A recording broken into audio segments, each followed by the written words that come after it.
Ola, xente de ciencia! Estamos aquí xusto en riba do río Mero, observando o bosque de ribeira que crece nas súas marxes. A estes bosques tamén se lles chama bosques de galería, porque as polas das árbores medran sobre o río e forman unha especie de túnel que ademais serve de corredor ecolóxico, é dicir, proporciona unha zona de fácil acceso e de paso para a fauna que hai neste lugar.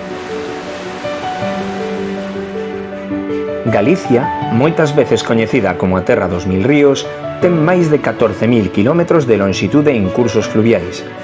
E os bosques de ribeira abarcan unha superficie dunhas 25.000 hectáreas, o que supón aproximadamente un 50% da superficie deste hábitat na totalidade do Estado español.